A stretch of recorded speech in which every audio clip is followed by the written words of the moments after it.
alma nobre e delicada, ainda que mais simples, desde que possua uma fina sensibilidade, vê Deus em tudo, encontra-o em toda parte. Sabe encontrar a Deus até debaixo das coisas mais obscuras. Tudo para ela tem significado. A tudo dá grande valor. Por tudo agradece a Deus. De tudo tira proveito para si e atribui toda a glória a Deus. Confia nele e não se confunde quando chega o tempo das provações. Ela sabe que Deus é sempre o melhor Pai e dá pouca importância ao respeito humano. Segue fielmente o menor sopro do Espírito Santo e alegra-se com esse hóspede espiritual, agarrando-se a ele como uma criança à sua mãe. Onde outras almas param e se atemorizam, ela passa sem medo e sem dificuldades. Quando o próprio Senhor quer estar junto da alma e conduzi-la, afastará tudo o que seja exterior. Quando adoeci e foi transferida para a enfermaria, tive muitos dissabores por esse motivo. Éramos duas doentes na enfermaria. A irmã N, no caso aqui no diário ela não coloca o nome, coloca só N. Recebia visitas das irmãs. A mim ninguém veio ver. É verdade que é uma só enfermaria, mas cada uma tem a sua cela. Eram longas as tardes de inverno. A irmã N tinha luz, podia ouvir rádio, e eu nem podia preparar a minha meditação por falta de luz. Quando assim se passaram quase 2 semanas, uma tarde eu me queixava ao Senhor porque sofria muito e nem podia preparar a meditação por não dispor de luz. O Senhor respondeu-me que viria todos os dias à tarde e me indicaria os pontos de meditação para o dia seguinte, que versavam sempre sobre sua dolorosa paixão. Dizia-me: reflete sobre o meu padecimento diante de Pilatos. E assim sucessivamente. Durante toda a semana eu meditava sobre a sua dolorosa paixão. A partir daquele momento, uma grande alegria invadiu a minha alma e já não desejava quaisquer visitas ou luz. Jesus me bastava por tudo. Aliás, o zelo das superioras pelas doentes era grande. No entanto, o Senhor fez com que eu me sentisse abandonada. Mas esse melhor mestre, para poder agir sozinho, afasta tudo que é criado. Algumas vezes eu sofria tantas perseguições e sofrimentos que a própria Madre M disse que no caminho da irmã os sofrimentos parecem brotar da terra. Disse-me ainda: eu olho para a irmã como para uma crucificada. No entanto, reconheço nisso a mão de Jesus. A irmã seja fiel ao Senhor. Essas foram palavras da Madre M. Quero anotar um sonho que tive a respeito de Santa Teresinha do Menino Jesus. Eu era ainda noviça e tinha certas dificuldades, que não conseguia superar. Tratava-se de obstáculos interiores, mas que se relacionavam com dificuldades exteriores. Fiz novenas a vários santos, mas a situação tornava-se cada vez mais difícil. Os meus sofrimentos por esse motivo eram tão grandes que já não sabia como continuar a viver. De repente veio-me a ideia de rezar a Santa Teresinha do Menino Jesus. Comecei uma novena a esta santa, pois já antes do ingresso no convento tinha grande devoção a ela. Agora me descuidei um pouco dela, mas nessa necessidade novamente comecei a rezar com todo fervor. No 5º dia da novena, sonhei com Santa Teresinha, mas como se ela ainda estivesse na terra. Ocultando diante de mim o fato de ela ser santa, começou a dizer-me palavras de conforto, que eu não ficasse tão triste por causa desse problema, mas que confiasse mais em Deus. Disse-me: também eu sofri muito. Contudo, eu não estava muito convicta de que ela tivesse sofrido muito, e disse-lhe: a mim me parece que não tenha sofrido nada. Mas Santa Teresinha respondeu, assegurando-me de que havia sofrido muito e me disse: Saiba, irmã, que tenho de dentro de 3 dias a irmã resolverá esse problema da melhor maneira. Como eu não estava muito inclinada a acreditar nisso, então ela se deu a conhecer, revelando-me que era santa. Então a minha alma encheu-se de alegria e perguntei-lhe: Você é santa? E ela me respondeu: Sim, sou santa. E confie que aquele problema a irmã resolverá no 3º dia. E eu disse a ela: Santa Teresinha, diga-me, irei para o céu? Respondeu-me a irmã: Respondeu-me: A irmã irá para o céu. E serei santa? Respondeu-me: A irmã será santa. Mas, Teresinha, eu serei uma santa como você nos altares? E ela me respondeu: Sim, você será uma santa como eu, mas deve confiar muito em Jesus. E perguntei-lhe se meu pai e minha mãe irão para o céu.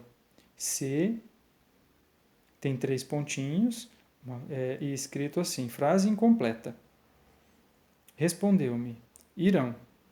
E continuei a perguntar: E as minhas irmãs e meus irmãos irão também para o céu?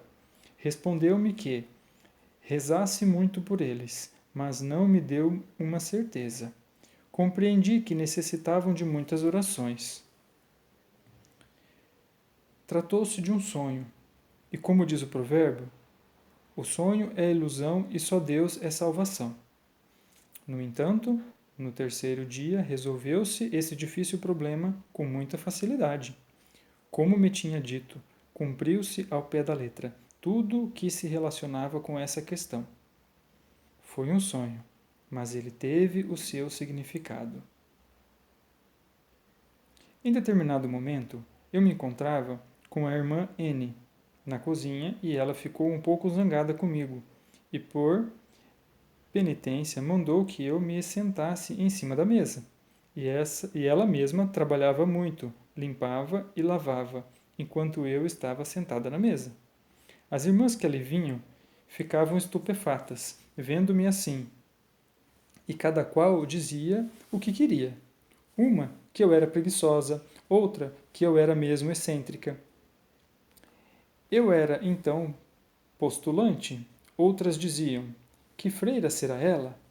Contudo, não podia descer, porque essa irmã me havia ordenado, sob obediência, que ficasse sentada até que ela me mandasse descer.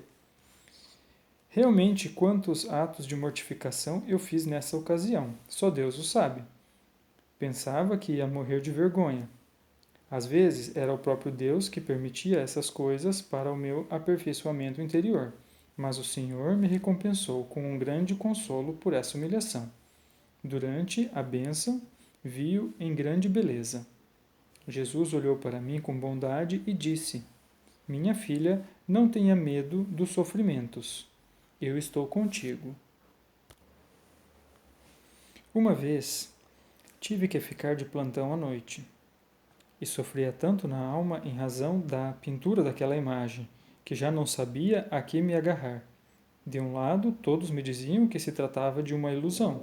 De outro, um sacerdote me disse que talvez Deus quisesse justamente que lhe fossem prestadas honras através daquela imagem. Portanto, era preciso conseguir aquela pintura. A minha alma estava muito cansada. Quando entrei na capela, aproximei a minha cabeça do sacrário. Bati e disse: Jesus, vede que grandes dificuldades tenho por causa da pintura da imagem. E ouvi uma voz do sacrário: Minha filha, os teus sofrimentos já não durarão muito. Um dia, vi 2 estradas, uma larga, atapetada, de areia e flores, cheia de alegria e de música e de vários prazeres. As pessoas caminhavam por essa estrada dançando e se divertindo, chegavam ao fim sem se aperceberem disso. E no final dessa estrada havia um enorme precipício, ou seja, o abismo do inferno. Essas almas caíam às cegas na voragem desse abismo. À medida que iam chegando, assim tombavam. e seu número era tão grande que não era possível contá-las. E avistei uma outra estrada, ou antes uma vereda, porque era estreita e cheia de espinhos e de pedras, por onde as pessoas seguiam com lágrimas nos olhos e sofrendo dores diversas. Uns tropeçavam e caíam por cima dessas pedras, mas logo se levantavam e iam adiante. E no final da estrada havia um magnífico jardim, repleto de todos os tipos de felicidade, e aí entravam todas essas almas. Já no primeiro momento, esqueciam-se dos seus sofrimentos. Quando havia adoração na casa das irmãs da Sagrada Família, à noite fui com uma de nossas irmãs para essa adoração. Logo que entrei na capela, a presença de Deus envolveu a minha alma. Rezava como o fazia em determinados momentos, sem pronunciar palavras. De repente vi o Senhor que me disse: Fica sabendo que, se descuidares da pintura da imagem e de toda a obra da misericórdia, terás que responder por um grande número de almas no dia do juízo. Depois dessas palavras do Senhor, entrou na minha alma um certo temor e medo. Não conseguia me acalmar. Ressoavam aos meus ouvidos essas palavras: Sim, então, no dia do juízo, terei que responder não apenas por mim, mas também por outras almas. Essas palavras calaram profundamente no meu coração. Quando voltei para casa, entrei no pequeno Jesus. Prostrei-me no solo diante do Santíssimo Sacramento e disse ao Senhor: Farei tudo o que estiver ao meu alcance, mas peço-vos, ficai sempre comigo e dai-me forças para cumprir a vossa santa vontade. Porque vós podeis tudo, e eu, por mim mesma, nada posso.